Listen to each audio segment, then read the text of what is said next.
Hello and welcome to the Wildlife Matters Christmas special podcast with me, Nigel Palmer.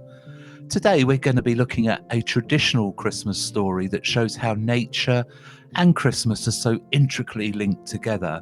The story is The Holly and the Ivy, so grab yourself a little drink and get ready to sit down and relax and hopefully enjoy and learn a few things about the traditions of Christmas. So Christmas is a Christian celebration that is strongly influenced by the Roman festival of Saturnalia and a veritable cocktail of activities borrowed from the pagan solstice festivals.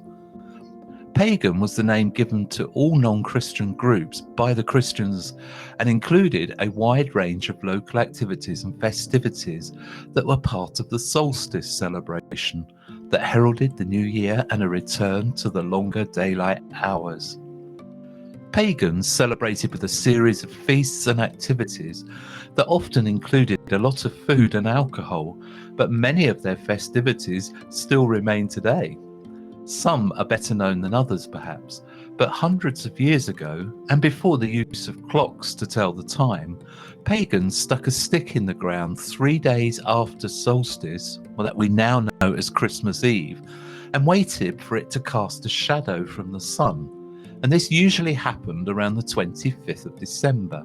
This meant that the sun was returning and that there was a reason indeed to celebrate. Another pagan tradition was to decorate their houses with plants. In the depth of winter in Britain, there are not many plants in leaf, but two favourites were the holly, or ilex, and ivy, hedera. And this is their story. In Celtic mythology, the Holly King ruled nature from the summer to the winter solstice. At the summer solstice, the Oak King defeated the Holly King to rule for the time until the summer solstice again. The Holly King was depicted as a powerful giant of a man, covered in holly leaves and branches, and wielding a holly bush club. It's widely believed that the Green Knight of Arthurian legend was based on the Holly King. In this story, Gawain rose to the Green Knight's formidable challenge during the Round Table's Christmas celebrations. However, the folklore of Holly is not solely connected with Yuletide festivities. Like several other native trees, people believed it had a protective properties. It was said it would bring bad luck upon yourself if you were to cut down a whole holly tree, and even today you can see holly trees in hedges left uncut when they are trimmed. Some believed that leaving the holly tree uncut in the hedge was to obstruct witches, as it was generally believed that witches would navigate along the tops of the hedges. In fact, it's bats that still use this method of navigation today. Farmers used the distinctive evergreen holly trees to establish lines of sight during winter ploughing. In 1861, the then Duke of Argyll had a new roadway routed to avoid cutting down a distinctive old holly tree. Despite the belief that felling of whole trees would bring bad luck, the taking of boughs for decoration and the coppicing of trees to provide winter fodder was allowed. Holly leaves proved to be particularly nutritious as winter feed for livestock. Some farmers even installed grinders to make pricklier leaves more palatable. Coppicing also allows the holly's hard, white, close-grained wood to be used for inlaid marquetry and to make chess pieces and tool handles. Old folklore tells us that holly wood had an affinity for control, especially of horses, and that's why ploughmen's whips were made from coppiced holly. There is never a reason to whip an animal for control, but tragically this is how many were and still are trained to work for humans. In Scotland, they use the Gaelic name for holly, that is Chulin. The name appears across the country as Crac de Culin on the Isle of Mull, where the local MacLean clan adopted the holly as their clan badge, to Locher Chulin in Rossshire in the north. It is believed that the town of Culin in Banffshire derived its name from the local hollywood. In Europe, holly trees were traditionally planted near houses to offer protection from lighting, as the European pagans associated holly with the thunder gods such as Thor and Tyrannus. And there was truth in their belief. Thanks to modern science, we now know that the spines on the distinctly shaped holly leaves can act as miniature lightning conductors, thereby protecting the tree and other nearby objects. Holly brought a splash of colour to the bleak depths of winter, and that is why it is sacred to the Druids. It was considered a sign of fertility and long life to have magical powers, and a sprig of holly hung in your home would bring good luck. Holly was also said to be a masculine plant that would bring men good luck and protection, whilst its ivy was considered as feminine. It is this association that led to the Christian carol The Holly and the Ivy, using holly as a symbol to celebrate Christ's birth. In fact, holly is dioecious, requiring separate male and female plants in order for pollination to occur. The male plants have the prickly edged leaves, whilst the female plants have smooth edged leaves and also have the red berries. Winter birds such as finches, dunnocks, goldcrests, robins and thrushes use holly's dense foliage and sharp prickles as a protective shelter, whilst the female holly bush's red berries provide an essential food source during the winter.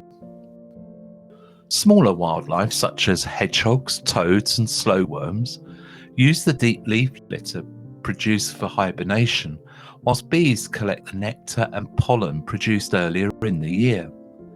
Caterpillars of the holly blue butterfly, along with those of various moths, including the yellow-barred brindle, double-striped pug, and the holly tortrix, even eat the sharp, prickly leaves. Mature holly trees can grow up to 15 metres and live for up to 300 years. The bark is smooth and thin with lots of small brown warts, and the stems are dark brown. Holly flowers are white with 4 petals. They bloom from early spring to the early summer, and once pollinated by insects, female flowers develop into scarlet berries which can remain on the tree throughout the winter. The missel thrush is known for vigorously guarding the berries of the holly in winter to prevent other birds from eating them. In harsh winters when food was short, deer have been known to feed on holly leaves. The female holly trees that have been browsed by the deer will adapt and make all the leaves within the browse line with prickly edges to discourage browsing, and that is why you can see holly trees with berries and prickly leaves. So let's take a look at ivy. An ivy has many superstitions and beliefs attached to it.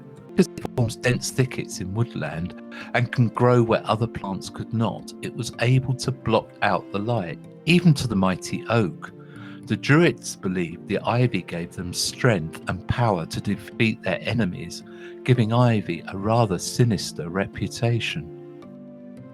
Ivy has a long association with both Greek and Roman gods, and was said to be the enemy of the vine. In Greek mythology, ivy was sacred to Osiris and also associated with Dionysus.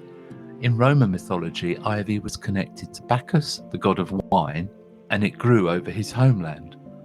Bacchus is often portrayed wearing an ivy crown, perhaps because this was once thought to prevent intoxication. Don't try this one at home, but the poisonous berries of the ivy, when ground into a powder, were believed to be a hangover cure. Well, it may have worked, but only because you'd have been poisoned before the alcohol intoxication took over. Despite this, Romans carried the tradition to England, where old English taverns would display ivy above the doors as an indicator of the high quality of their drinks. In old Ireland, ivy was thought to provide protection from evil when growing on or near to a dwelling. However, if the ivy should die or fall down, then misfortune would fall upon those therein. Ivy was often carried by young women for good luck and fertility, and is still included in many bridal wreaths today. Ivy was also worn by poets in the form of a crown and was said to inspire creativity. And the Greeks presented their winning athletes with crowns of ivy that is still used as a symbol in the modern Olympic Games. Being an evergreen plant, ivy was the natural choice of the pagans throughout Europe to bring into their houses for the winter solstice celebrations. Ivy is a woody climber that can grow to 30 metres or around 100 feet. It has climbing stems with specialised hairs that will help it to stick to surfaces as it climbs. There are two native subspecies of ivy in the British Isles, Hedera helix and Hedera helix hibernica. The subspecies hibernica does not climb but spreads across the ground, but this isn't ground ivy, which isn't a true ivy and is in fact part of the mint family. Ground ivy is, however, used to brew beer, so it is very important. Only mature plants produce flowers. They are yellowish green and appear in small, dome-shaped clusters known as umbels. The ivory fruits are black and berry-like and form in globular in clusters. Ivy flowers from September to November and its fruits ripen in November to January, so it's really important for wildlife. Ivy's nectar, pollen and berries are an essential food source, as the high fat content of the berries is a nutritious food resource for birds, and the berries are eaten by a wide range of species including thrushes, blackcaps, wood pigeons and blackbirds. Ivy also provides shelter for insects, birds, bats and other small mammals, and many insects before they go into hibernation. Some of the main insect species which forage on the nectar and pollen of ivy are bees, hoverflies and common wasps. It is an important food plant for some butterfly and moth larvae. Many rare insects are attracted to ivy flowers, including the golden hoverfly. Hoverflies are particularly frequent visitors. Ivy even has its own specialist hoverfly, the ivy hoverfly, and the ivy bee, Coletis hedera, a plasterer bee which specialises in foraging on ivy flowers, was first recorded in the UK in 2001. Ivy flowers also provide a lifeline to autumn flying butterflies, such as the red admiral. A nighttime foray may also reward you with the sight of moths, such as the angel shades, feasting on the rich ivy nectar. Ivy is vital for the holly blue butterfly for its first generation offspring, but the second generation of caterpillars feed on ivy. We would also like to lay to rest a huge untruth about ivy, and that is that it kills trees. It doesn't. Ivy uses trees and walls for support, allowing it to climb upwards to better levels of sunlight. Ivy is not a parasitic plant, as it has its own root and system in the soil, so it absorbs its own nutrients and water as needed. And contrary to popular belief, ivy does not damage trees, and its presence does not indicate that a tree is unhealthy, dying, or indeed dead. A scientific study by Oxford University found that the microclimate benefits from ivy against walls, and wildlife knew that all along. The evergreen foliage makes an excellent early nesting site and shelter for birds such as wrens. Ivy really is a year-round plant for wildlife. We believe ivy lives up to its mythological meaning of strength and protection, and that is why you should always include ivy in your wildlife garden. I hope you've enjoyed the story of the holly and ivy in our little bonus Wildlife Matters Christmas special podcast. We'd just like to say a huge thank you to everyone who's listened, downloaded the podcast over the last couple of months, and we have some great content coming to you in 2023. Until then, this is me, Nigel Palmer, wishing you a very Merry Christmas, and we will see you again soon. Until then, Wildlife Matters, signing off.